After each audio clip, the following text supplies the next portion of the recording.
नमस्कार, मैं डॉक्टर मंजू भार्गवी सिन्फो में आप सभी का हार्दिक स्वागत करती हूँ।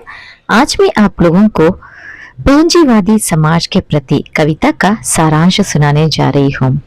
प्रस्तुत कविता में कवि पूंजीवादी समाज की चकाचौंध, उसकी बनावटी सुंदरता और संस्कृति पर तीखा व्यंग्य करते हैं। वे इस समाज के भव्य रूप और गूढ़ ज्ञान के पीछे छिपी अमानवीयता और अन्याय को उजागर करते हैं।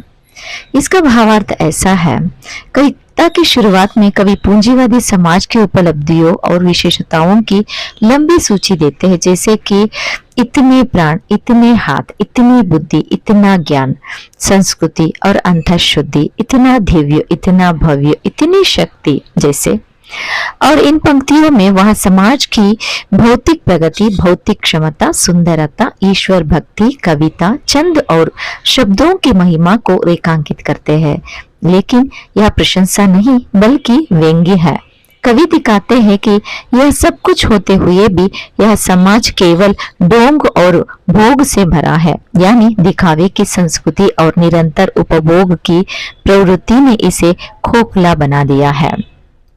कवि आगे कहते हैं कि समाज एक जलता हुआ सत्य है, उसको स्वीकारने से कतरा है। वह अपने चारों ओर केवल सौंदर्य और विलासता का सुंदर जाल फैलाकर उसमें फंसा हुआ है। कवि इस समाज के बाहरी चमक दमक को गाढ़ और गूढ़ सुंदर जाल कहकर नकारता है और उसे यथार्थ का सामना करने को ललकारता है। कवि बताते हैं कि पूंजीवादी संस्कृति की रेशमी शब्द संस्कृति को कटघरे में खड़ा करता है। वह कहते हैं कि इस संस्कृति ने मनुष्य को बंद कर दिया है।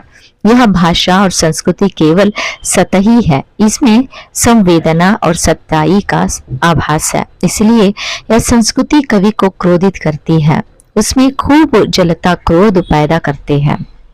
आगे कवि बताते हैं कि पूंजीवादी समाज की रगों में भी सत्य का अभाव महसूस होता है। वह कहते हैं, तेरे रक्त भी सत्य का अवरोध, तेरे रक्त भी द्रोणा आती तीव्र, तुझे देख मिली उमड़ आती शीघ्र। यहाँ पे कवि बताते हैं, समाज केवल बाहर से नहीं भीतर से भी सड़ चुका है। इसके हास्य में भी रोग, उसके अस्तित्व में भी विकृति है। आगे अंत में कवि बताते हैं कि अब केवल एक ही रास्ता बचा है, ध्वंस। यह ध्वंस केवल हिंसा नहीं है बल्कि एक क्रांतिकारी परिवर्तन की पुकार है।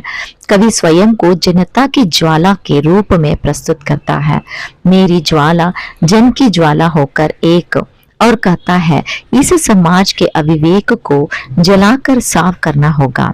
कवि पूंजीवादी समाज को संबोधित करते हैं, तू है मरण, तू है रिक्त, तू है व्यर्थ, तेरा ध्वंस केवल एक, तेरा अर्थ, अर्थात सब तेरे अस्तित्व का कोई औचित्य नहीं बचा, तो मृत्यु के समान है, रिक्त है, व्यर्थ है, इसीलिए तेरा नाश ही तेरा अंतिम मूल्य है।